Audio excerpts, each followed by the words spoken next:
Hey, so I've decided that I'm going to grow out a ponytail.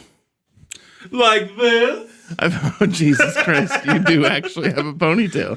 You really want to be considered seriously as a journalist. It just stays out of my face. Did you know I had this? Was this a build-up to Did not. The ponytail reference was not in reference to you.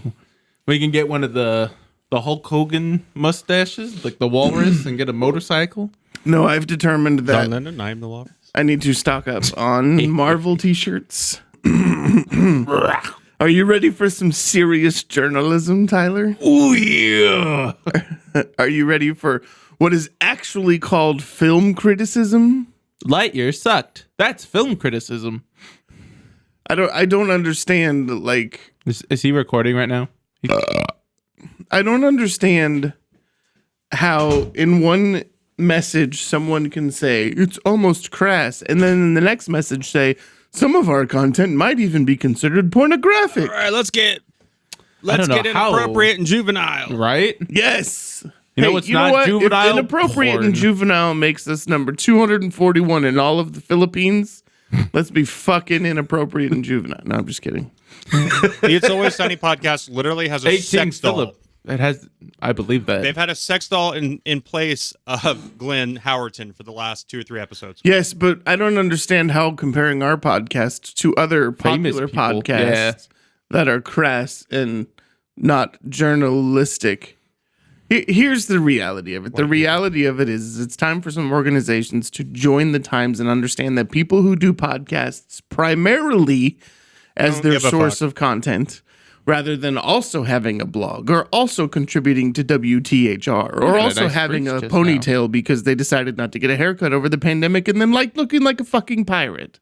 Arrgh. Hey. Okay. Is this all staying in? I'm not going to argue. He can leave whatever he wants and I don't really care.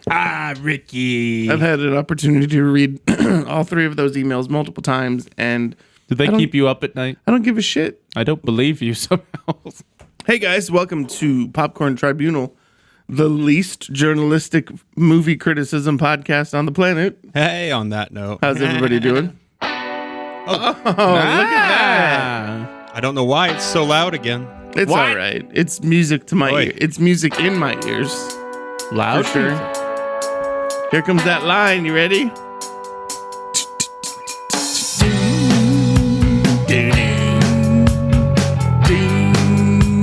You guys hear that? Yes, we hear it. It's fine. Sounds like good journalism. I know, right? Welcome to film criticism in the form of a podcast. Oh.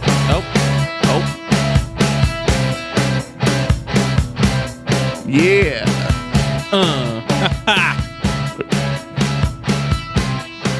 Are you okay over there, Tyler? Uh-huh. You're sitting very quietly during the loud music. What?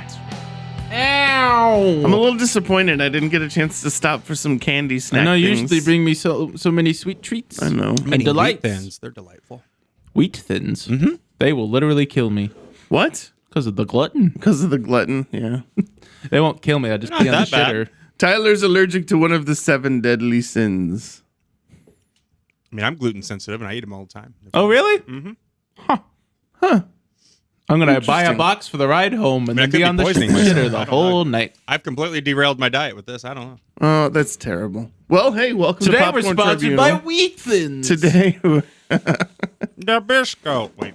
hey Chris, how's the? So I saw on Facebook you're like, fuck this thing. I want to get rid of this trailer, but I love it. I think it looks great. How's the? That was like weeks ago. I've changed a bunch on it. Yeah. Oh yeah. How's The problem business? was getting things in the in the mail that didn't work. Yeah. Like hardware that I coffee Did you get a Dude's colonoscopy coffee, bag I mean, by accident? That's happened to me. that's I don't even want to. Okay. Did you know you can mail literal shit? Jesus Christ. Journalism, people. Next time you poop in a mailbox, think about how legal that No, might be. those are just Texas stamps. Ricky. Yeah. Well, ladies and gentlemen, welcome to Popcorn Tribunal. That's Tyler. I'm Hello. Tony. That's producer Chris. Hey. Here we are in the United States of America. And I'm so sorry if you're in Texas. I mean, yeah. No, seriously, I'm so sorry so if you're sorry in the if United you're in States Texas. of America right now. Jesus Christ. What the fuck is going on with this world?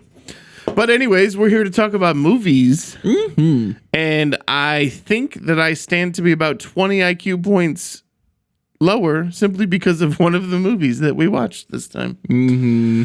But hey, you know what time it is right now? Tool time. It's Tool time. Hey, with your favorite Speaking tools. of Tool time, make sure to visit our sponsor, our producer, our lover. Forever Carson lover. Daly? CoffeeDudesCoffee.com. .com. We're talking about our favorite tool. .com. Hey, what are you roasting right now, Chris? Well, this came from California. It's pretty expensive per ounce. Wait. Jeez, was that a weed joke? I have no idea what you're talking about. Same old. Still doing the Kenya. And the Ethiopia? Ethiopia. Nice. Very nice. What did we drink last time? The Ethiopia? Ethiopia. Yeah, man. So I'm going to have good. to get some of that Kenyan from you. That sounds delicious. Tis delicious. You'll win a marathon. It's coffee with legs. No, you don't. Huh? You didn't get the Is it a joke. race thing or a No, I poop did. I thing? said it's coffee with legs. What? And by race, you mean like marathon, the race, right? Not like, oh my God, you're a racist. No, that show, The Amazing Race. It's about white people, isn't it? No. That's Hannity. Wait. That's, wow. Wow. Yeah, and then, so I had a long conversation with our friend Barry at Voyager Woodworks the other day.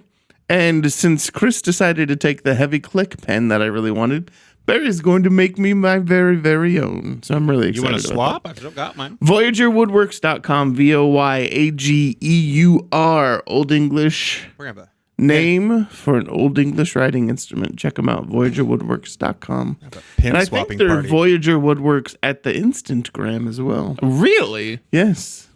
This is what we call a live read, folks. Only I'm not actually reading. And He he's not doesn't even know alive. how. That's called improvisation. He's been dead for a week. Ad-lipping? Speaking of reading, I'm about to read you some movie nudes. In today's nudes, Top Gun Maverick star Lewis Pullman, son of Bill. Bill Pullman, He plays Bab. is set to lead a remake of the Stephen King vampire novel Salem's Lot. Oh, good. The actor cannot wait to make vampires scary again. The actor spoke with Screen Rant recently and teased the aspirations behind the upcoming remake of Salem's Lot. Was Mickey Morbius one of the inspirations? It's really exciting to bring vampires back. They've become a little bit sparkly and not so scary. When they originated, they were terrifying. I think Gary's really keen on bringing that back, and I think Salem's Lot is going to do it. I've been genuinely terrified on set multiple times, so that's a good sign. I think he did a great job.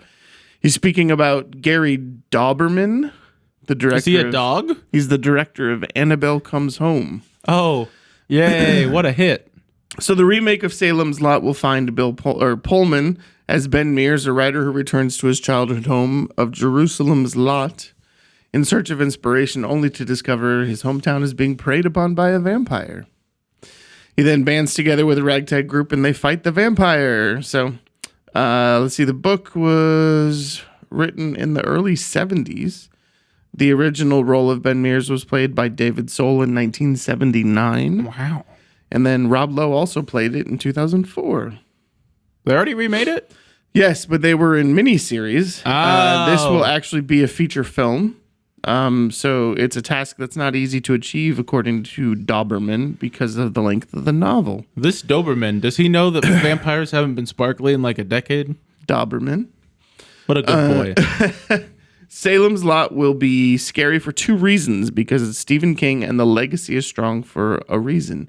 And then also the material. Remember Okay? Firestarter? Yes. What a hit. So it will land in theaters later this year. So late 2022. And they're just filming it? I think this story may have been a little. The conversation with Pullman. I mean, realistically, you can go from rapping to. No, I mean, it's release exciting pretty after quickly. the COVID era that they're able to shoot something and release it the same year again, you know? Yeah, That's all. for sure.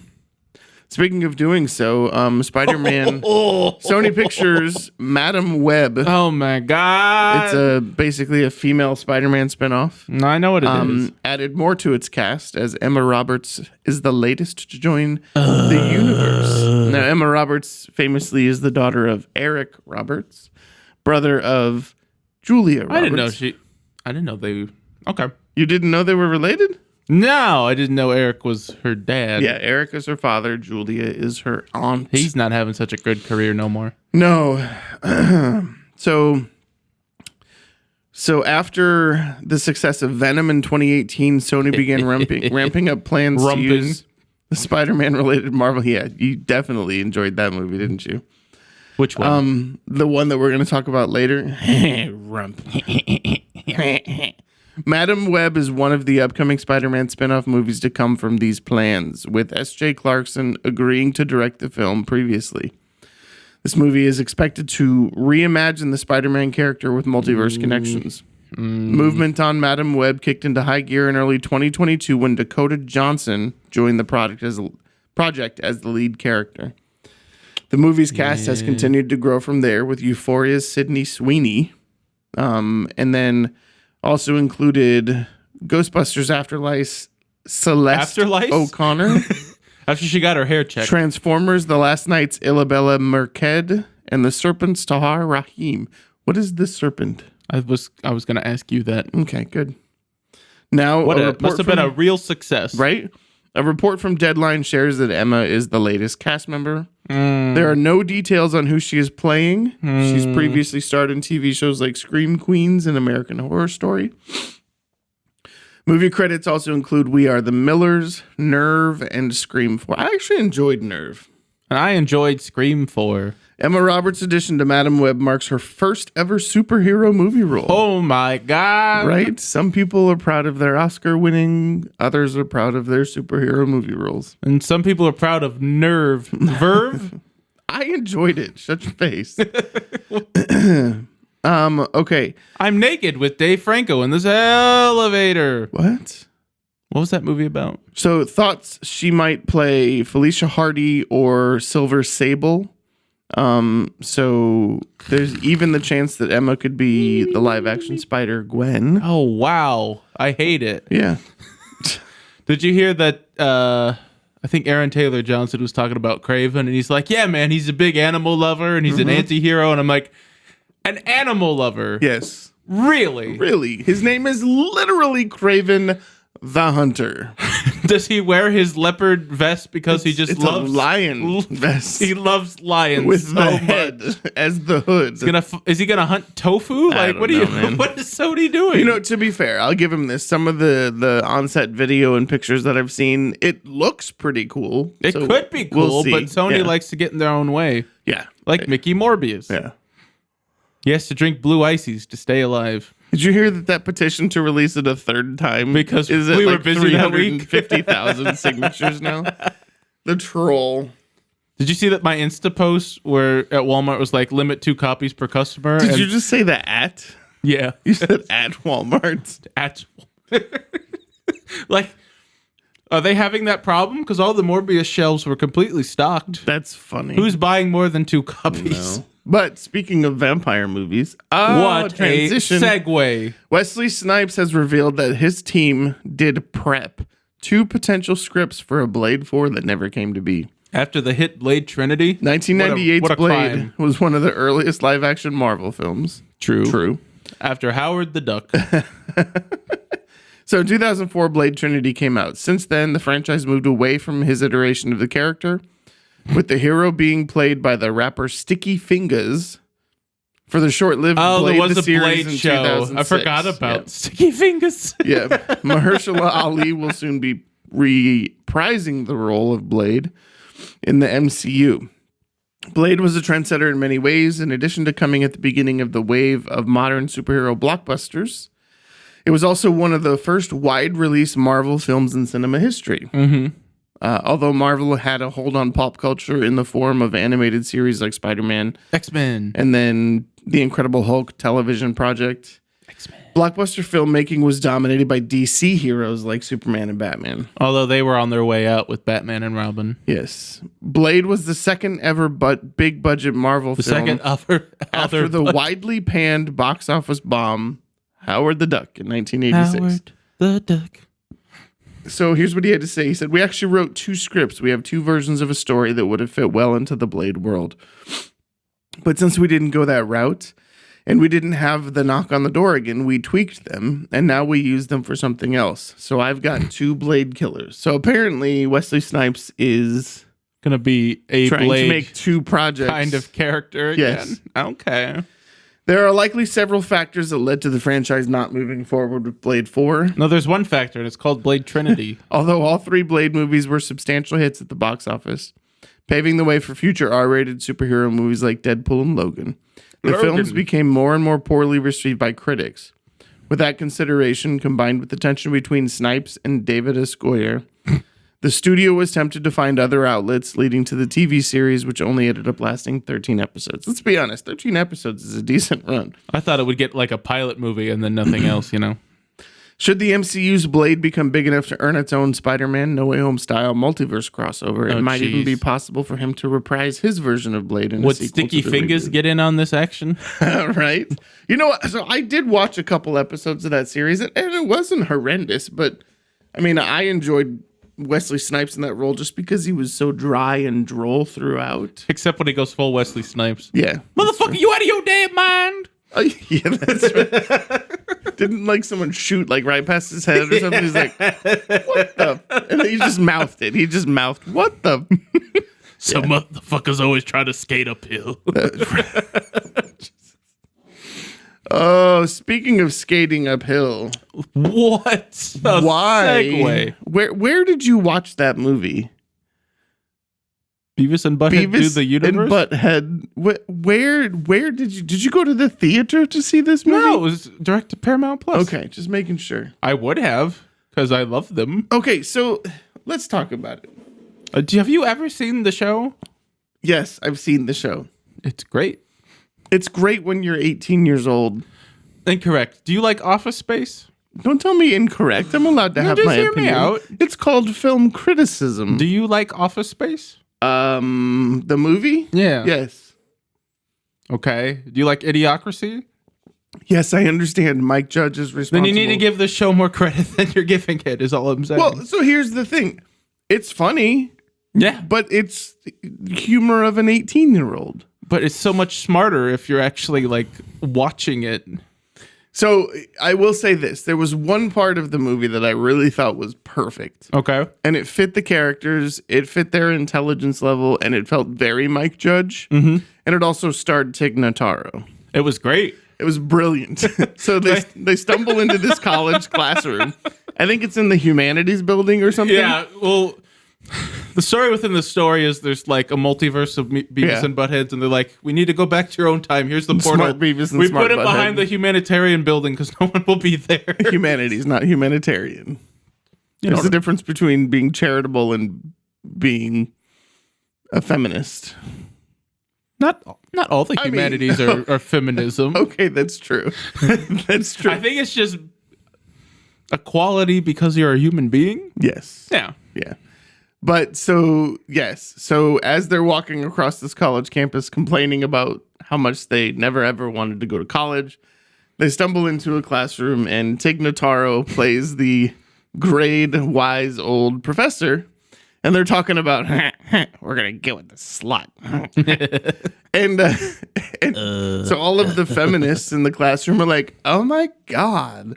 And then Tig Notaro, in like her own dry Tig, she's like, all right, well, this is a learning moment. And then they start talking about white privilege. And then they think it gives them the excuse to do whatever the hell they want. And Beavis is like, I know exactly what I'm going to do. She goes, is this going to change you? And Beavis is like, absolutely. And so all of a sudden they think, hey, we're white. We can do whatever we want. and they go directly to jail. That was pretty funny, yeah. And then they backed up over the bikes. And yeah, it was pretty funny. Yeah. And then Butthead starts taking these pills that don't put them in your mouth. Put them in your pants. That was Beavis. I don't know. Beavis whichever. is the blonde one. Okay. Yeah, that's what I meant. Anyways. I think there's smarter satire in there if you're looking for it. I think there's 2 levels to it. Because, like, if he wanted to just do another reboot, he would have just kept, like, what he did in, like, 2011, where Beavis and Butthead are just magically in modern times, even though they're wearing Metallica and AC/DC Well, first of all, t-shirts. the creepy 3G or 3D animation in the beginning is, like, that's frightening. I don't know if he did that simply because somewhere down the road, someone was like, I'm going to 3D animate Beavis and Butthead and release pictures of them, because that happened. Where they had the odd 3D characters. This is what Beavis and Butthead would look like in a live action animated film. And that's what they looked like, and it was fucking scary. Yeah. It was like if the Coneheads had hair on top of their heads. That's what it would look like to me. So, the other thing I noticed is that all of the Secret Service men or the leaders in suits all looked like famous actors who at one point have either played the president or someone important. Sure. So there was like Ed Harris, there was Robert Redford, Morgan Freeman. Did you notice that at all? I didn't catch that. That's a good catch. I saw that. I was like, holy shit, is that right? Oh my God, is that? It was pretty funny. So it had its moments. And yes, I'm a big fan of Mike Judge's comedy. I think Me too. I think it's intelligent. I think it's societally directed. I think it's one of those pieces where there's always a little bit of social commentary in it. Yeah. Especially with the idiots. But then if you look at things like Idiocracy, where, I mean, that was 2020 for us, you know? So... It got less funny in 2020, but right? I think it's funny again. Yeah, 1,000%. So, but yeah, I mean... Well, actually, in Idiocracy, like, the president seeks out the smartest man alive to fix this, and I'm like, no president would ever do that. Right, yeah, that's true. Every president thinks they're the smartest exactly. man alive. Yeah.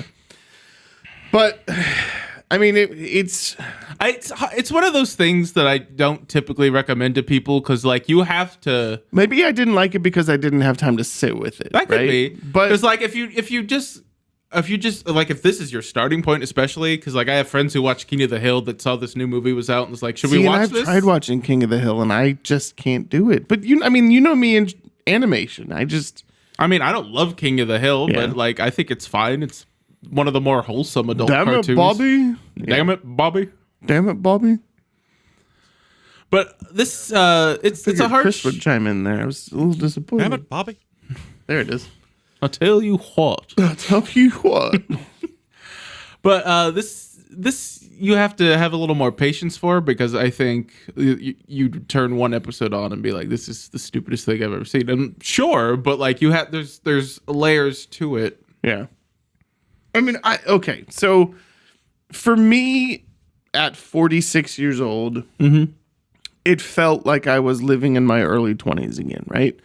And maybe that's just not a place that I want to go again. And so maybe that's why I didn't necessarily go, oh my God, this is brilliant. But as we talk through it, right, I realized that, yes, you're 100% correct. It's definitely a Mike Judge film, first of all. And secondly, there's one thing about Beavis and Butthead is there was always a redeeming portion of each show, right? Something came up.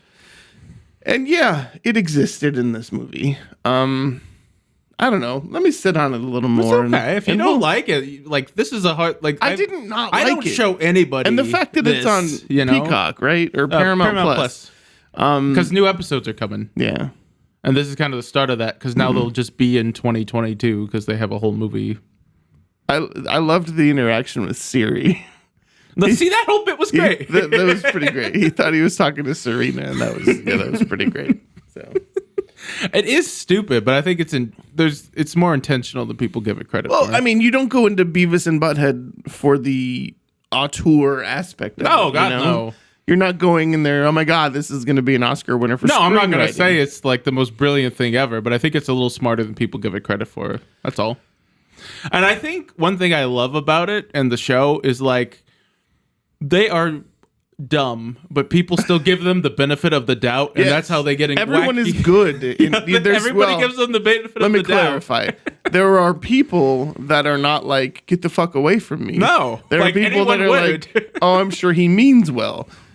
So, and I don't know, that's it feels like a Mike Judge thing though, to have everyone has the best of intentions in some capacity. Except these two jackasses. Except for these two jackasses who are just trying to get laid. Mm-hmm. So, I mean, it wasn't terrible.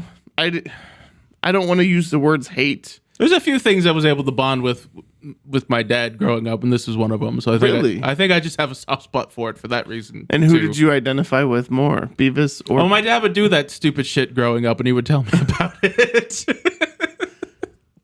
I've met the man. Like there's one where they're playing with a bug zapper. One of them puts their dick in it, and it's just like stupid shit like that he would do.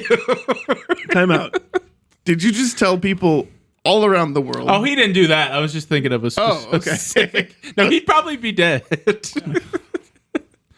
But he'd go up with his like high school friends to like the drive-thru and be like, "Hi, I'm Polly the penis, and I just love to have fun." You know what I and still drive do? away. You know what I still do, right? I still do this at 46. Well, that says something else. We're That's just gonna true. let hang. No, legal. Hang on. So when you go through the drive-thru, if someone in your car wants Dr. Pepper, you just order a Dr. Pepper, and they can't tell the difference. Oh dear. I've been doing it for years, and it's one of those things that you just don't stop doing. Find out they can tell the difference. They've been dipping their They've been dipping their penis in my Dr. Pepper. That's funny. But on the subject of Beavis Once and it is Butthead, way. because they're relaunching it and Paramount Plus is trying to get subscribers, like a big part of the old shows that they talk over MST style like music videos, but they could never get the rights for that for streaming and home video. But now they've gone in and done that, so all the original episodes are going to be on Paramount Plus. That's what I was just about to ask. Yeah. You. That's pretty cool. Yeah, I think that's super cool. Are they going to put the old Beavis and Butthead movie? Yeah, Was Do there America's on there. I thought there were 2. There are now. There are now. Okay. Yeah. Do America's wonderful, by the way. It's whatever. Paramount Plus is cheap. There's a lot of good stuff out there. Surprisingly, a lot of good content out there. So, and Top Gun Maverick will be on there eventually. Soon. Or did he yell at them until they gave it a longer Well, they just released it in a new XD format. That's like the way to watch it. Yeah. Do we have any of those anymore? I think the Regal in Noblesville is XD. I don't know for sure though. Okay, I know the old IMAX in Hamilton Town Center had one. Yeah. But I think they're under new ownership now. Yeah, they're not Goodrich anymore. I don't know what they So are. I don't know if they kept those, but I don't even know that they've reopened yet. they might not have. Yeah. I thought I heard some company was trying to buy them, but I don't know what happened. Yeah, I heard someone bought them. Yeah, but I saw Rise of Skywalker there right before the pandemic. Didn't we see Rise of Skywalker? in the 4D? We saw it together, but Yeah. I like late in its run. I'm like, I've never tried this 4D box or whatever. I'm like, this. Oh, the D box. The D box. Yeah, I was like, this would be a fun one No, to do. I did not see that there with you. Okay, D-box. might have just been Cameron then. That was a fun one. Yeah, That's a fun one to do. I would still do like Maverick that movie. too. That's the only way you'd get me to see it again is if you found a. Speaking of which, at the end of the movie conversation, let's have a. Did you finish Obi-Wan yet? Yeah, loved it. Yeah, let's have a conversation about that. Okay. And Because there's a lot of backlash and a lot lot of praise, and I'm just baffled by it. and that's the because thing. I think it's just fine. Well, what I love is, well, we'll talk about that later. But yeah, I love things about it, and I have some problems, and we'll get into it. Speaking of things that have backlash, Okay. let's talk a little bit about Top Gun Maverick, the animated edition. Oh God, we gotta unpack this. Yeah, you had some thoughts. I have a lot of thoughts. We are talking about Disney Pixar's Lightyear. They're new. Well, I think Disney's being a little diabolical because the last 3 Pixar films were direct to Disney Plus, and you could say like, sure, Soul was in the midst of the pandemic. That made sense, but I don't understand why Luca and recently Turning Red got thrown on there, other than they want to grow the subscribers and they don't think they'll do well in theaters. Yeah, I like Turning Red. It was good, wasn't it? And Luca. as the father of 3 boys, you related to Turning Red? My boys love it. Interesting. I think like I mean, I did It's a enjoy very "Are You obvious- There, God? It's Me, Margaret." when it's I a was very child, obvious so- period metaphor, but it's also just about growing up and your body's changing. And a boy band with music written by Billie Eilish and Phineas. I didn't know that. Yeah, you did, because we talked about it on the podcast, and you said literally the same thing. You're right. Yeah, 4 town, but there's 5 of them. right. Yeah, exactly. Well, I think they're like, well, Lightyear's like a familiar brand. We can just Right. throw that one in theaters and see if Pixar's worth keeping in theaters. But then, like, I don't think people knew what this was. Well, let's start with that, right? Because there was a lot of backlash from, first and foremost, the fact that Tim Allen was not. It's Tim Allen, right? Yeah. Was not the voice of Buzz Lightyear. And Disney executives came out with a pretty great statement, and I thought it made a lot of sense. So, do you mind if I talk about that? Does it involve the Santa Claus show? No. So, a lot of people were like, oh, Disney's political agenda, blah, blah, blah, Tim Allen, blah, blah, blah, right? So, Tim Allen voiced the toy character based on a movie character named Buzz Lightyear. And we'll get to why I think that part's bullshit. But it makes total sense to me, though. I mean, like Nolan North, right? Yeah. Is famous for his video game voices. Sure. But when they have taken movies and turned them into video games, Destiny is a great example, right? Movie Anakin and movie Obi-Wan are voiced by completely different things in the cartoon. Yes. And I'm sure the toys. I mean, realistically, Darth Vader is still James Earl Jones, even through though a weird AI Anakin, program. Yeah. Right. But so, like, for example, who's the he played the dwarf in Game of Thrones? Peter Dinklage. Peter Dinklage voiced the Ghost, which is a character that's with you throughout the game of Destiny, right? And then when the second one came out, Nolan North took over as the voice, right? So it's kind of in that manner. Peter Dinklage originated the role, and then Nolan North took it over. Oh, yeah. That never bothered me. Right. I think I heard this somewhere, but someone said that Lightyear's being billed as like the movie Andy saw in 1995 that made him want the action figure. When in reality, when you see the movie, it feels like the Disney live action reboot of that crappy cartoon he watched around that time. And I think that's I think that's an accurate description of the movie. That's what this feels like.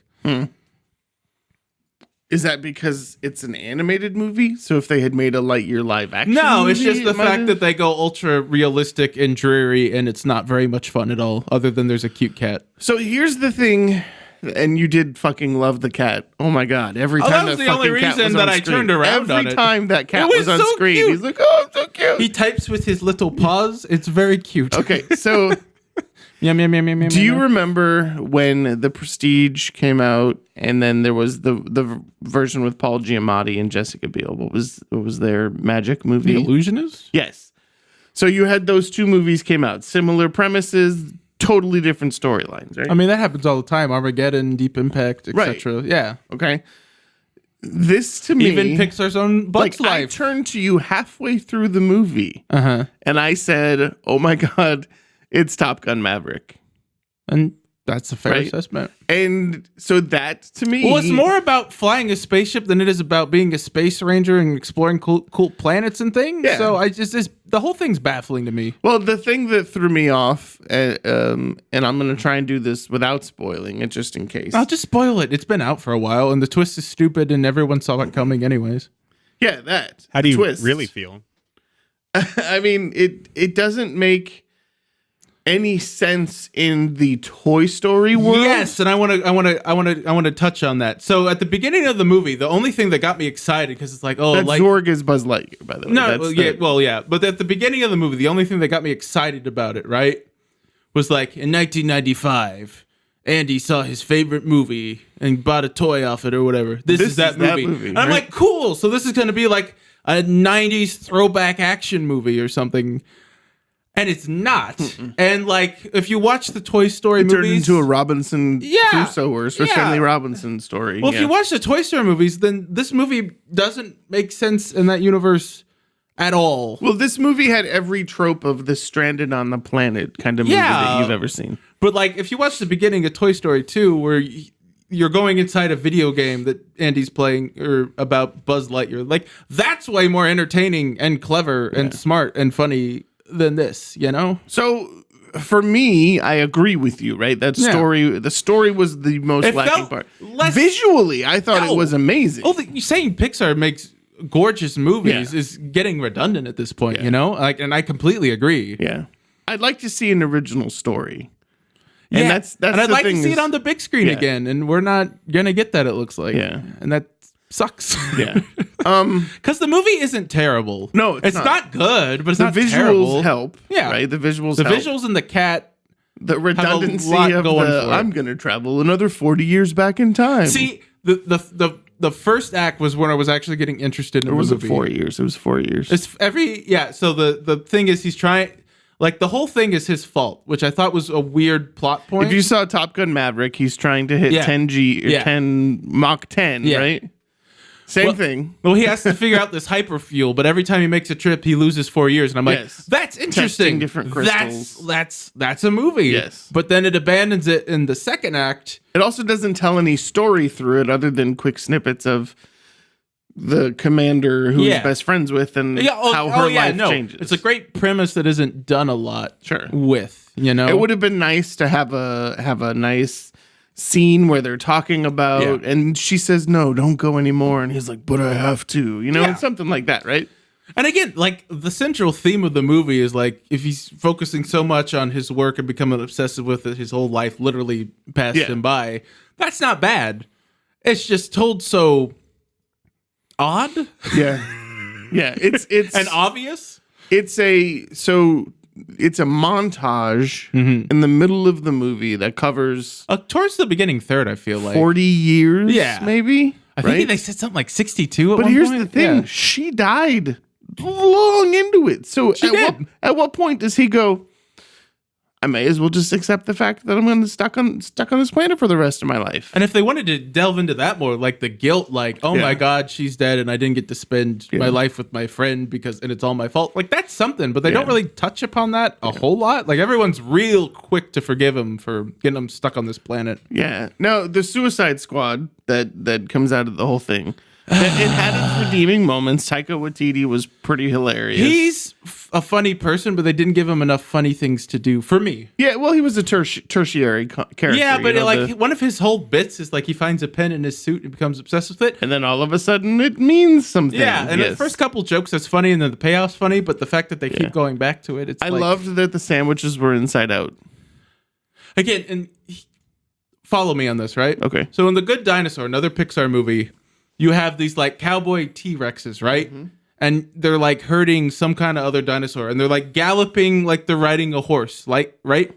Are they using their arms like you just they're did? like pretending to ride a... So like there's an idea for a joke. Right. But it doesn't, they didn't like think it through never all the made way. a joke. Yeah. Right. And I feel the same way about the sandwiches. I'm like, there's a funny joke there, but...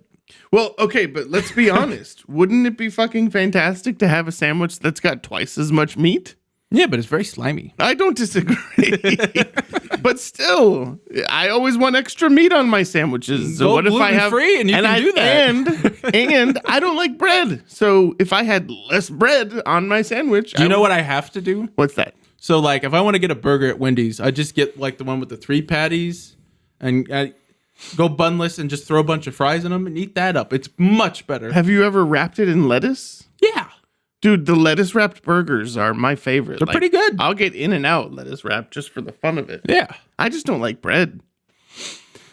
I miss like a really delicious sweet brioche bun. You know what I mean? Yeah. Like that's the kind of burger or those you want. pretzel buns. Yeah. Everyone had those for a while. Those are a double no-no for me. Yeah, right. So... Okay. But I mean, there's just talking about, there's a lot of good ideas. There's yes, and a lot of good ideas for jokes. Yes. But I feel like... And for story. Yeah. And for story, and themes, for sure. And like they come across this giant mining operation, right? Mm-hmm. And when I see that, I think of underwater. You know, they come to the mining thing and there's the creature there and all that stuff, right? There's a way to elaborate on that piece that happens. I think you were right. Like, it was okay enough. Well, I'm sorry. Can you clip that? Did you hear what he just said? No. Go ahead. That? Sorry. You were Can you right. back up a little bit? I'm agreeing with what you said prior. Okay, good. But the movie completely falls apart when we have the twist villain. Yeah. Because number one, it doesn't make sense in the Toy Story universe, like, at all. And also, it feels very lazy. It's like... I was just about to say that. Like, it's like you build up to this big story. Yeah. You have the reveal, and then it's over. And it's like, well, he's an elderly Buzz. I'm like, all right, how does that work? We don't know. Okay, how did he get all this space and alien technology? Yeah. He found it. Yeah. Where? I don't know. Yeah, it's very. Why does he want to go back in time and kill everyone? Because this movie needs to have a third act. Yeah, right. Yeah. Yeah, and that's it. It stumbled in that third act. Yeah. You know, you get to the big reveal, and then you're just like, oh, he's going to shoot some tennis balls. But they're not tennis balls because it's actual lasers. Because it's the origin story. And like they have a nice nod to Toy Story 2 when he sees him. It's like, are you my father? And it's like... No. Also, that would have been a great place to put Tim Allen in. Yeah, Make him the older Buzz. That would have shut everybody up, you know? Yeah. I don't know. I mean, here's the thing. So the only thing that keeps me watching animated movies in the theater, sure, now that I have kids who are old enough that they really have no interest in it, right? The only thing that keeps me watching, there's two things. Number one is you, right? And number two is the visuals. Right? Like there's that Samurai Dog movie coming out. Looks awful. And I have zero desire to go see that simply because the visuals look like crap. The new Kung Fu Panda looks amazing and I kind of want to see it. That's fair. Can I tell you the weirdest thing? When I was picking Tracy up from the airport, that stupid Samurai Dog movie had a vehicle completely like decked out in it, like advertising it. Really? I'm like, how does the Samurai Dog movie... Is that a DreamWorks movie? No. I think it might be Nickelodeon or something. Is it? Okay. I'm like, how does that stupid Samurai Dog movie have that kind of advertising money? And the crazy thing is it's like the voice cast of that movie is. Well, you can tell where they spent all the money. Yeah, for sure. I mean, and convincing Michael Cera to do more voiceover work. He doesn't really act, period, anymore. Yeah, exactly. He's too busy playing poker. Good for him. So that's what keeps me coming back is the visuals, right? Oh, absolutely. And from a visual standpoint, this movie was fantastic, right? But also, you got up to poop for like 20 minutes and didn't really miss anything. Jesus fucking Christ. You could edit that out. I had to go, man. I'm not shaming you. I'm just saying that's a problem with the movie. Yeah, you're right. I didn't miss anything. The reality is you even texted me and tried to tell me what happened, and it was a one-line text. Yeah. Say, and if we have to embarrass, and it was a good poop too. If we have to have equal embarrassment, I did the same thing at Fantasy Island because we saw that in the morning, and I have to have my BM in the AM. Morning BM in the AM. Yes. No, I mean when you gotta go, you gotta go, and you can't hit pause when you're in the movie theater. So that's that. The guy who was sitting next to me was sitting really close too, and so I was like, which is why I had this little kid. Like a row of little kids with their parents, and one of them was falling asleep. Yeah, nice. During the Buzz Lightyear movie. Yeah, right? It should be exciting. I think that's just like... I think the reason it's flopping so hard is a number of things. Yeah. Like, we've already had 4 Toy Stories. I don't think the Tim Allen thing is why it's flopping. Oh, God, no. No, that's the least of his problems. Like, I get it. Like, Chris Evans doesn't do a bad Buzz. Like, he does it in the spirit of what you've expected enough that I'm like, yeah, that's Buzz. Yeah. Sure. Plus, you need to have more marquee value, whatever. Yeah.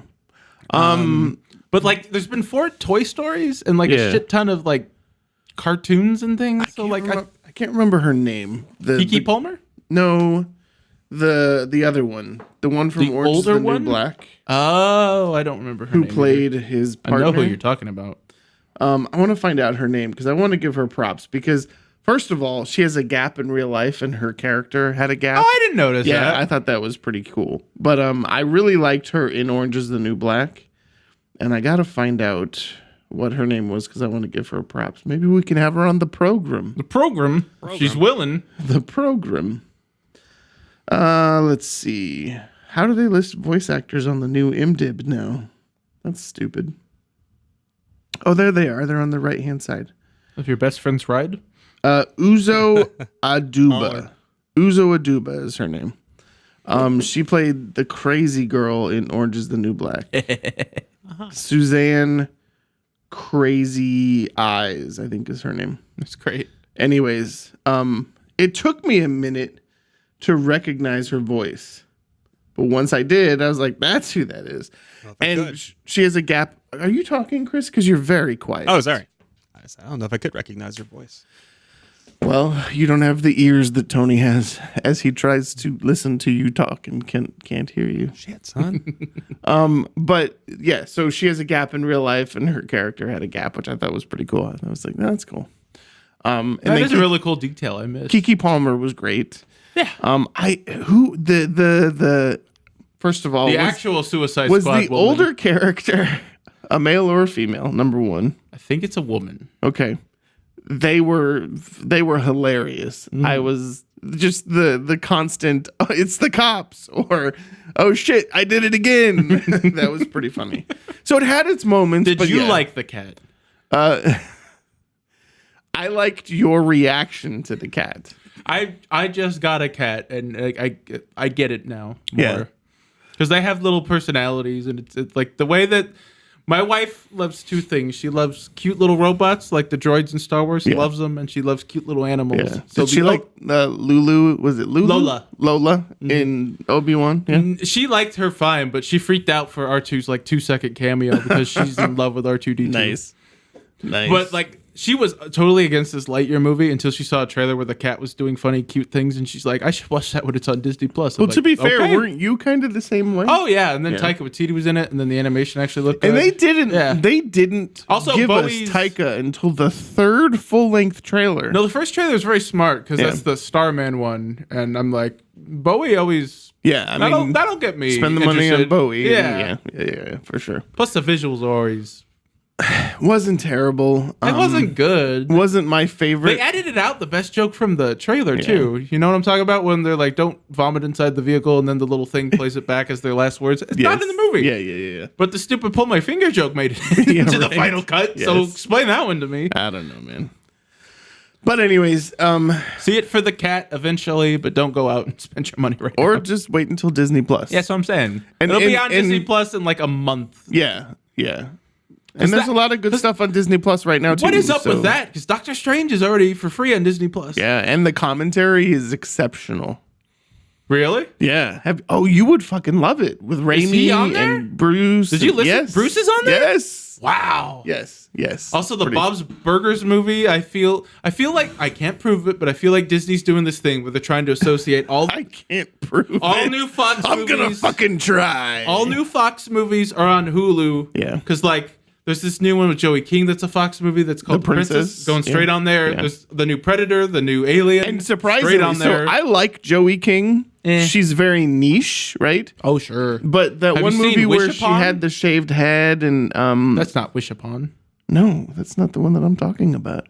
But she played a angsty teen, and her mom was... Oh, I know what you're talking about. Was she crazy? No, she was exceptional in that movie, right? Yeah. And then she went and did The Kissing Booth because of that movie, and Netflix played her a shit ton of money for all four of those. She did get 3 of them, so it was a shit ton of movie. Well, 4, because there's a 4th one. There's a 4th one? Yeah. But my point is, like, the Bob's Burgers movie had little... The Princess is supposed to be pretty good, by the way. I know, but I think Disney had contractual obligation to put all the Fox movies in theaters that were still in production. Bob's Burgers movie didn't get a lot of promotion. And then suddenly you're seeing Hulu ads everywhere that's going to be on Hulu in mid-July. So I want to give interesting. I want to give props to Fox because FX is putting out some quality shows right now. Oh, always. Yeah, there's a really great one that I started watching the other day called The Bear. I've heard of this. It's got the guy who played Lip in Shameless. Isn't it very anxiety-inducing? No. What is it about again? No. So he was a master chef de cuisine at the top restaurant in New York City, and his brother died. And his brother left him his Chicago-style Italian beef restaurant. And so he comes back and he takes over, and his cousin who was running the joint was not given it. And so he's kind of angsty there. He has a sous chef who's a classically trained sous chef who's working at an Italian beef restaurant in Chicago.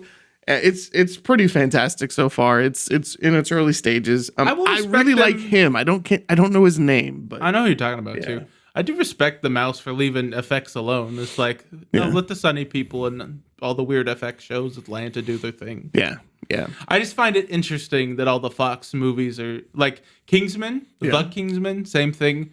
Little fanfare when it came out, but I remember seeing like Hulu ads everywhere. Now it's on Hulu. Watch it on Hulu. So I don't know if they're trying to, like, the Fox movies go on Hulu. Some movies go on Disney Plus. Some movies get the big screen if they're Marvel or just in case my ex-girlfriend listens to this podcast, I'm still using her Hulu account, which has the no commercials. That's the good one. Thank you for that. That's nice. It's been years, and I still have it signed in. It's pretty fantastic. So rock on. Chris is just giggling in the background there. All right, so let's touch on Baz freaking Luhrmann. So here's the thing. Whenever they send us a screening that happens during business hours, it's hard, yeah. It's very hard for us to get to see things, right? Especially with me out of town now. I was having so I have a new position at work. I hate to say more important, but I'm more important. And I needed some time off. So I said I need 3 hours of PTO so I can go see this movie. I sat down in this theater that I've never been in. What theater was the Living Room Theater downtown? I've been there once or twice. When I was still doing the movie club with the indie jackasses. Oh, yeah. Oh, you don't do that anymore? Oh, no. Not since moving? No, after I got married, they were like, well, we're young and queer and you can go home now. So I'm like, we're young and single and queer. That's not very inclusive. No. Yeah. But so I sat down in this movie they weren't theater. very good friends anyway. Someone sat down right next to me and the lights went down. I was like, fuck this. And I got up and moved a couple rows up. It's a living room. You're supposed to be comfortable. From the jump for the movie for me, I was like, Moulin Rouge, Elvis. Moulin Rouge, I hate Elvis. Moulin Rouge. Personally. The first third of the movie felt so Baz Luhrmann.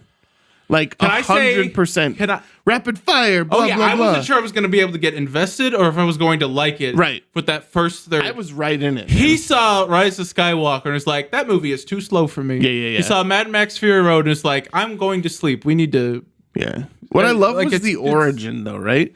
Like showing him as a poor white kid growing up in the black suburbs. But what does the Starship Enterprise have to do with any of it? But, and then seeing the origin, first of all, the Hound Dog origin, right? Oh, there's a couple songs where they showed. That's a massive controversy because it was sung by a black woman, and Elvis is the only one that ever gets credit for it. Absolutely. And I like that Doja Cat had a song on the album, sampling that track as a black woman, kind of getting a little bit of recognition for that, which was cool. Well, I like that they delved a little bit into his child as a poor white kid in a black neighborhood, and absorbing all the gospel and the soul and the R&B and all that. And how accepting they were of this little white kid who was just super into their music. Yeah. Well, the crazy thing is that was in a time when they weren't very accepted as black people, right? Right. But here comes this white kid who doesn't give a shit. He's influenced in every capacity by them, and it's amazing. He's cosplaying as Zachary Levi. Yeah. Did you catch that? No, I did not. No, because Captain Marvel Bolt. Jr. is Shazam, but they lost the name for that when a certain other company decided they wanted to call their character that. That's funny. I did remember that. Okay, so the rapid fire montage in the beginning hooked me right off the bat, right? I'm surprised it's doing so well with general audiences because we took JC's parents to this and they were not into that first third. It was like bombarding them with images and sound. And there's so many people that are, so many millennials. I'm gonna use that term, and I hate to use that term because it makes me sound really old. Do you actually mean Zoomers? Because we get confused for them all the time. Early 30s. Okay, yeah, that's millennials. That's millennial. So many millennials who are like, "Ooh, Austin Butler and his method acting." I'm like, it took 3 years to film this movie, and you are literally changing everything about yourself. So much so that you end up checking into a hospital for stress at the end of the movie because your body has changed so much. You've been in this character for so long. Yeah, your voice is going to change. Yeah. And so I don't necessarily think it's method acting. You're not hearing stories from the set about Austin Butler's method acting. That's the difference, Jared Leto. You jackass. So the first line in the written review for this is, not since I haven't seen a more transformational performance since Daniel Day-Lewis played, every character that Daniel Day-Lewis has ever played. I've seen Austin Butler in the Shannara Chronicles. I've seen him in all of these. My wife was more familiar with his work from the Sharpay movie. That Zoe 101, I guess he was on Hannah Montana, like things like that were a little He's after a Disney Channel product. Yeah, things that were a little after my time that I'm like, who? Yeah. And the crazy thing is when you see Austin Butler, you don't see Elvis. But when you see the movie Elvis, you see Elvis. And I thought it was brilliant. Well, the way they didn't go full Bohemian Rhapsody either, because like when he's younger, that's completely Austin, and then they start to merge both of them together as you get into that midway point before it transitions into complete Elvis. Yeah, and they'll even throw some footage of actual Elvis in there now and then, and you're like, who's who? Yeah, this is great. It's pretty nuts. So Baz Luhrmann started a TikTok account right before the movie started coming out and like doing press and things. And he's posted some of the early test footage of Austin. And he is playing the fucking guitar. He's actually singing, and it's unbelievable. Like, I heard this story that he said he filmed one audition, just like a normal audition, didn't like it, and then it's like, well, what if I sang the song to my mom, because I think she was sick or something. Yeah. So he had this very emotionally wrecked performance of one of. I should have read the whole article of one of his songs, and that's what won Baz over. Well, what I know is that the voice in this video is not the voice that ultimately ended up being used, right? Sure.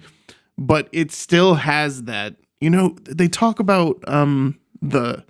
I don't want to say the whine. What's the word? I think they call it a whine in his voice. That's just like it just pulls and tugs at your heartstrings, right? It's not a whine. I just can't think of the word. But can I ask you a question? Yeah. I had to go to the bathroom for 10 minutes in the movie. Oh, you had to poop? Perhaps. Yes. Was it your AM BM? I think it was a midday BM. Okay. I had to catch my 4:30 if you know. Yeah. So it started with he has to get drafted into the army, and then when I got back, he didn't have to get drafted. He enlisted. You know what I mean? Yeah. Tom Hanks is like, you got to go into the army to save your self-image or whatever. I come back. He's already met Priscilla. They're married. That was quick. They had a daughter, and now he's like washed up. I'm like, what the hell did I miss? Where's all his movies? No, that was quick. The army. What happened?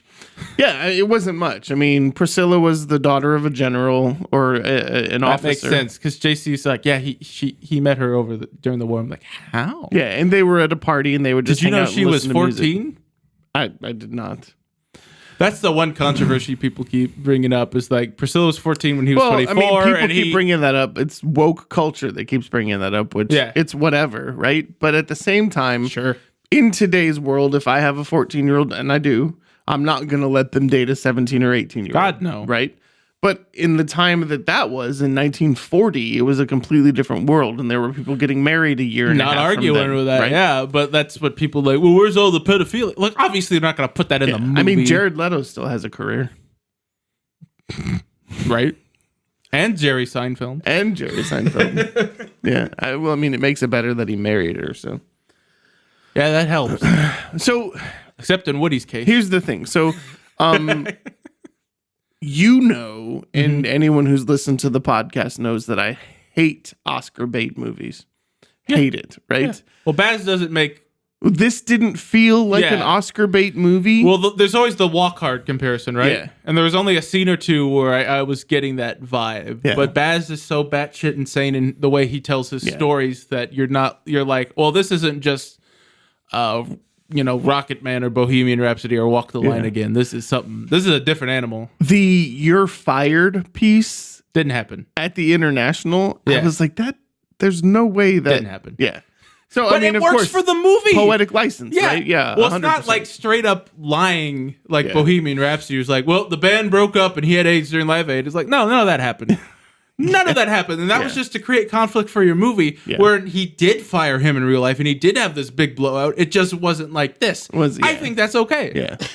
But let me tell you, the scenes where he's performing in the International, he was middle-aged. He wasn't even 40 yet, right? Did they let him get fat Elvis? They let him get big Elvis, but not fat Elvis. Okay. That's what I thought. He definitely was bigger. You don't look like...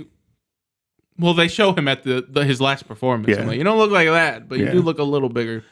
But what I loved about those performances at the International was it looked like the videos you see of Elvis. Exactly. With the fucking sweat just pouring down his face. That was a sweaty man his whole career. The makeup running into his costume. The flair. I loved it. Visually, I was happy with it. For me, I put it up there with Romeo and Juliet from a visuals standpoint. If you want to compare to other Baz Luhrmann movies, let's talk Baz Luhrmann real quick because Okay. I'm not usually a fan. Okay. Romeo plus Juliet, I think, has a good idea at its core, but the execution was all Well, I mean, wacky. Yeah, but the difference is at that point he took two people who were young in their careers, but they were already on a trajectory. My so-called Titanic. Right. Go ahead.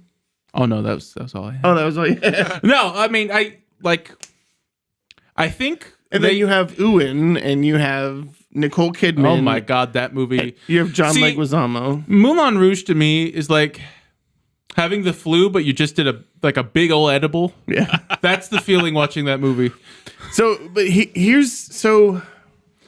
expanse of that movie, the expanse of Moulin Rouge was massive, right? It felt like it was this massive thing, but it's really just a single stage, right? That's it's the kinetic fever dream energy he captures in all his movies. Fever dream, 100%. At some point. Yes. Not the whole movie, as Elvis and I think even Gatsby kind of showed, but at points. Oh, I forgot about Gatsby. Yeah. Nobody likes Gatsby. I kind of like Gatsby. So I liked that version of it for sure. Mm-hmm. Yeah. I think that was my favorite movie. It was Tobey Maguire and Leo, right? Yep. Yeah. And Promising Young Woman, help me out.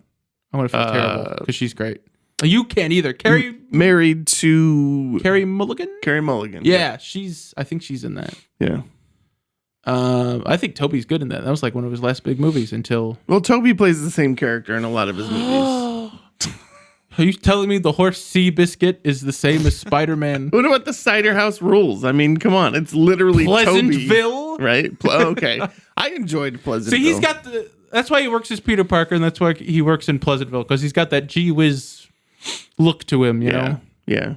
I mean, he's not. Like, watch Molly's Game, and you're like, oh. I've heard he's a total asshole. Oh, yeah. Massive diva. Yeah. I loved that movie, Molly's Game's wonderful. Yeah. Jessica Chastain. Yeah. Oscar winner, Jessica Chastain. I finally saw Tammy Faye. What'd you think? I liked it. The Eyes of Tammy Faye? That was a watch. It was a crazy ride, though, wasn't it? Yeah. The crazy thing is that's true.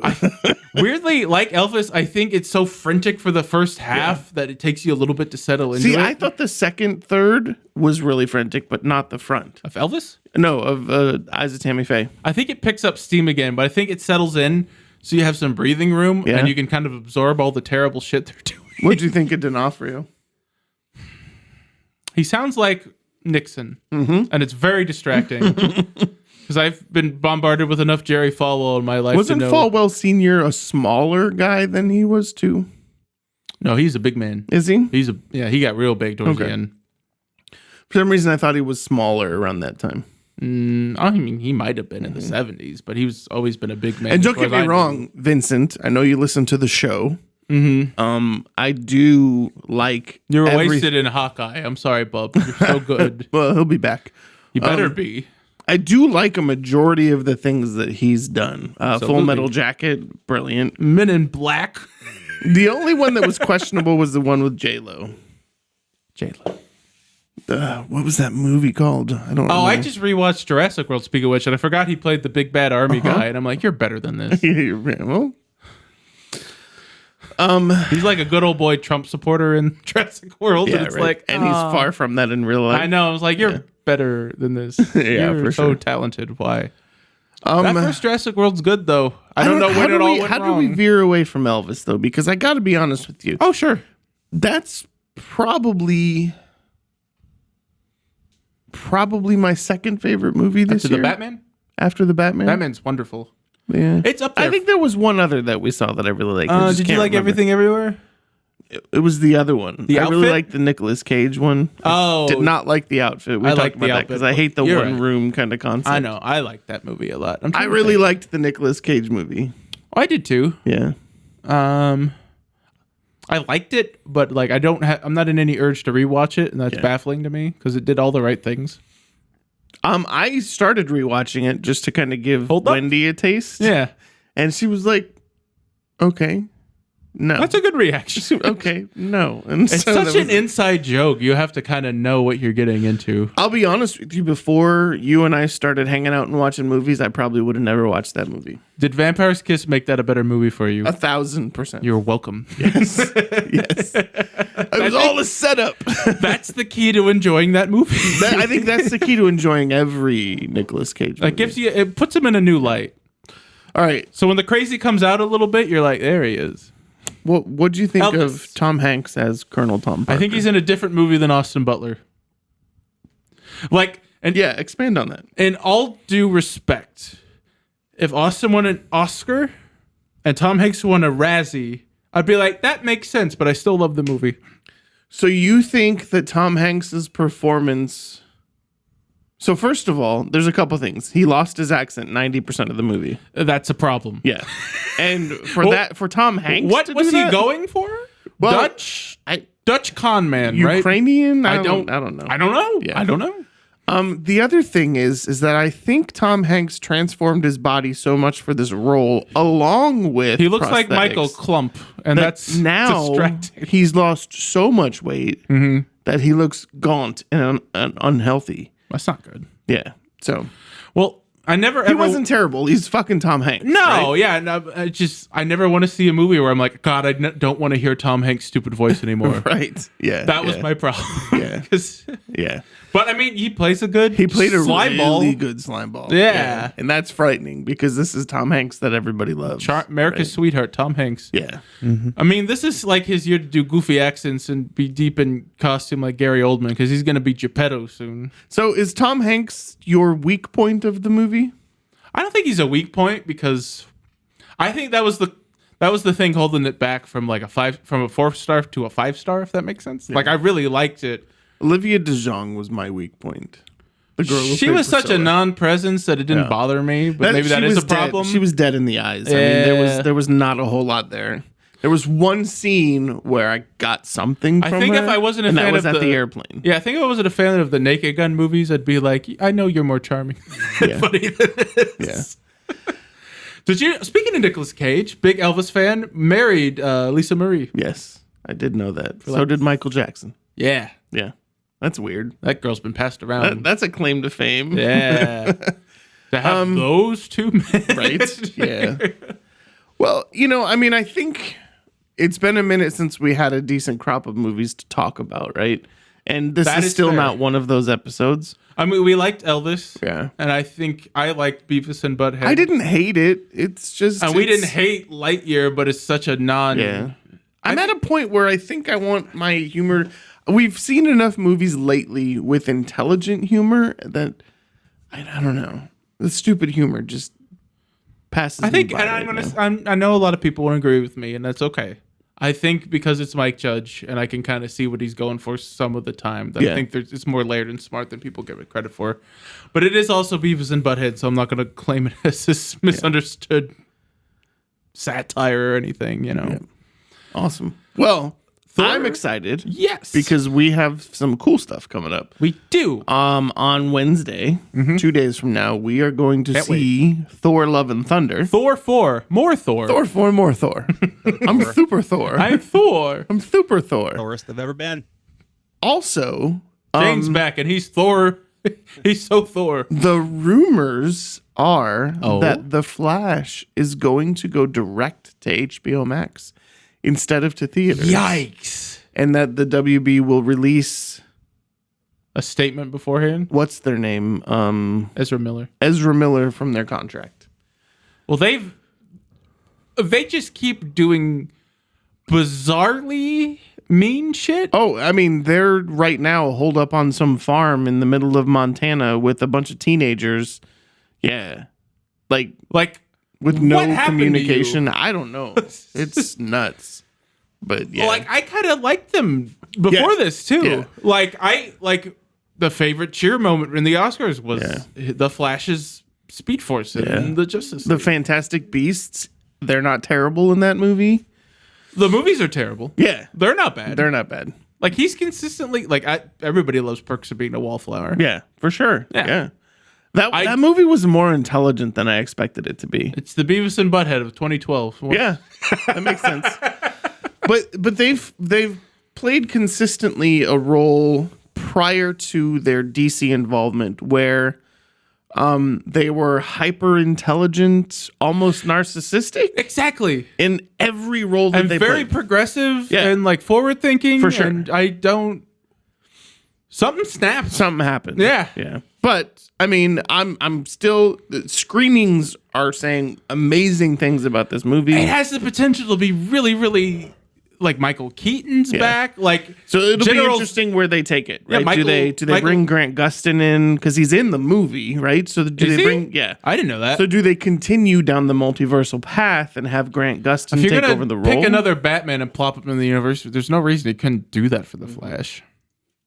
But like, do you bring them back for reshoots or do you just release it as is? Like, what do you do? No. So you're not changing this movie. This movie is stuck the way it is. Continuing the Flash. Well, like, how do you sell it? Do you rebrand it as a Batman-focused movie?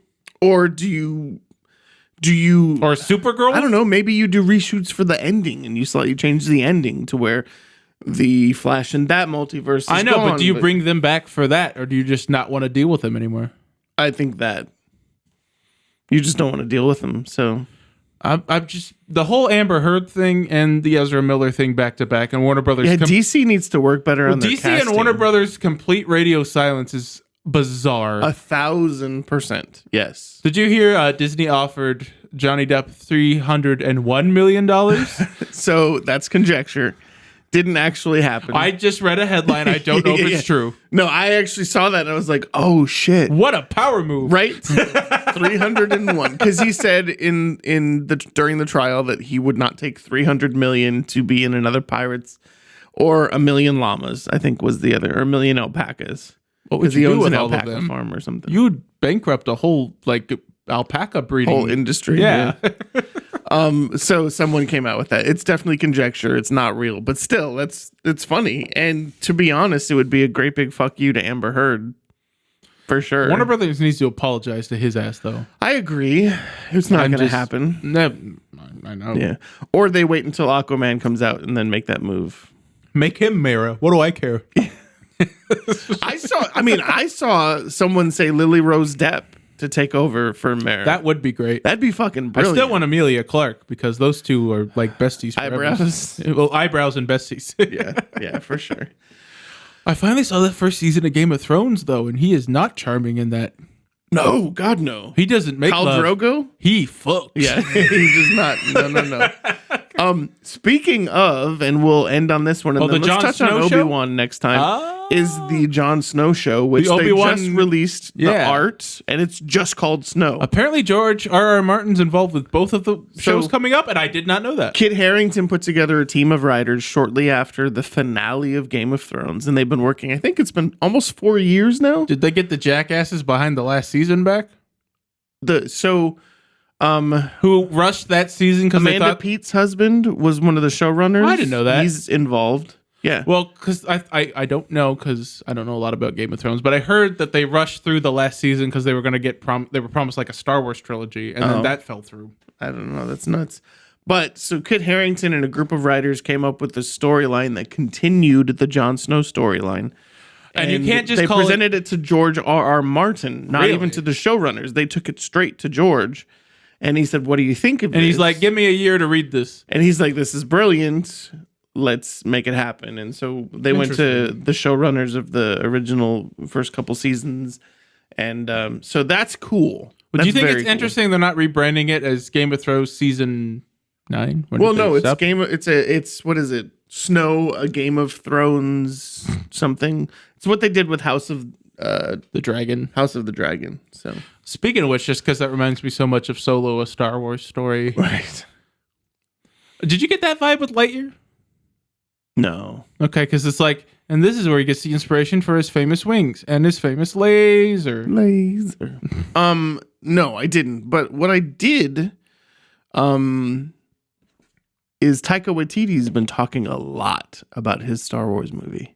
I can't wait. And because that got pushed forward instead of Rogue Squadron, right? Correct. But so Rogue Squadron is still alive. I read something on that the other day. I don't think it's dead. I think it's just going to be not 2023. I think what I read was that Lucasfilm came back to Patty and were like, "Hey, let's expand on this character and let's leave this character out of it," because it felt like. But they are going to go back to movies again. They said it felt like it was too many stories in one movie. The people that brought us Rise of Skywalker, right? Yeah. But anyways, so there's some exciting stuff coming in the limited series. Oh, sure. Which I'm excited for. Are you excited for Andor at all? No. I'm worried about you are show. Because of the Ewoks. Not Andor, Andor. Cassian Andor, Diego Luna. Yes, you're right. That's the prequel to Rogue Squadron. Rogue One. Too many rogues. It's all good. Jesus. It's all good. Yes. Star Wars Episode 10, too many rogues. Star Wars Episode 10, too many rogues. The Clone War, too many rogues. In a weird twist of fate, Wendy has decided she wants to watch the Star Wars in chronological order. So you're going to watch Rebels and the Clone Wars? Slowly been rolling through them. Pleasantly. What are you on? We just finished the Clone Wars. Oh, Attack of the Clones? So Attack of the Clones. The worst one? A New Hope. Does she like... No, Revenge of the Sith and then A New Hope. And you missed... Wait, hang on. Remind me, Revenge of the Sith. Which one has Darth Maul in it? That's Episode 1. Phantom Menace. Okay, and then... Phantom Menace was not Darth Maul. Chris, help me. Yeah, you're right, because Qui-Gon died. I have to get my book out. Yeah. And then Attack of the Clones. Yes. And then Revenge of the Sith. Yes. And what happened in Revenge of the Sith? He becomes Darth Vader. Spoilers. Right. So at the end of Attack of the Clones... There's a clone army. Okay.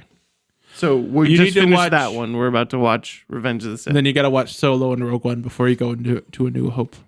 I mean, you're not the boss of me. I mean, if you wanted to... You said we were watching them in chronological order. I do want to watch Rogue One with her because I think she'll like you don't like Solo. Story.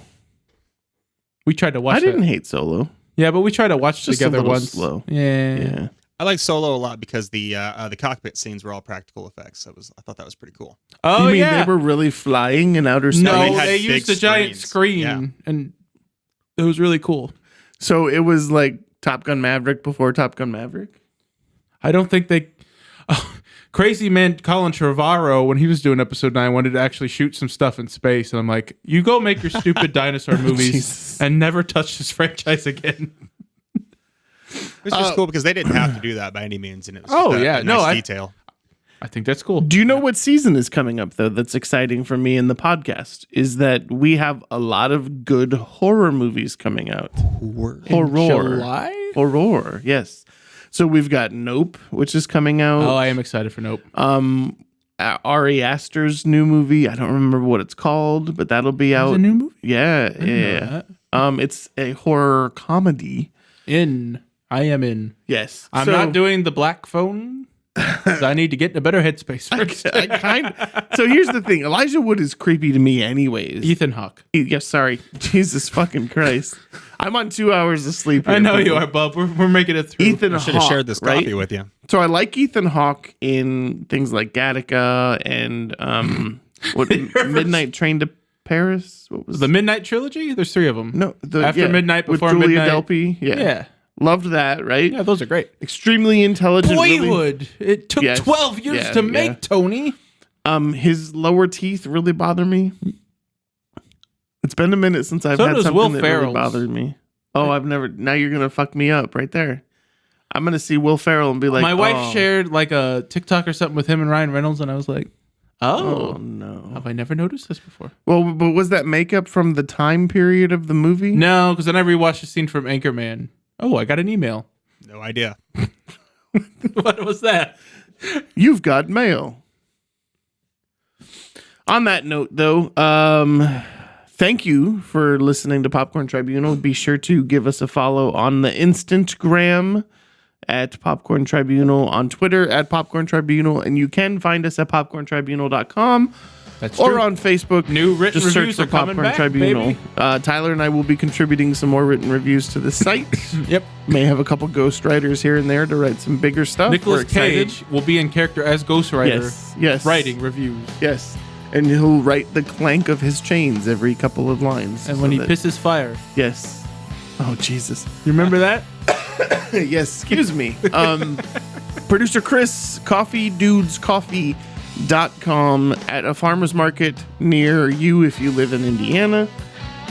Or you can buy his coffee online at coffeedudescoffee.com. It's delicious coffee. I had 4 cups of it last episode, and definitely had my AM BM the next day. I was going to ask. What about a PM BM? PM in the PM. Right before bed? I felt like I was about to get a colonoscopy. So, is that what love is like? Can you insert crickets here? That'd be great. Up your butt? No. On that note, thanks for joining us. Have a great night, everybody. Thanks, guys. Everybody. Good seeing you. Good hanging out. I'll see you Wednesday. Yes, I'm or excited. Thor 4, more Thor. Thor 4, more Thor. Taurus. Or Taika Waititi Part 2. Can't wait. Ba, ba, ba. Thor's Gump. Ba, ba, ba, ba. Is that a new exit thing? Ain't nothing but a hound dog. Crying all the time. Ain't nothing but a hound dog. Crying all the time. Gyrating all over the place. What'd you say? You're gyrating. Camera from the waist up, please. There's the juvenile party. Bye.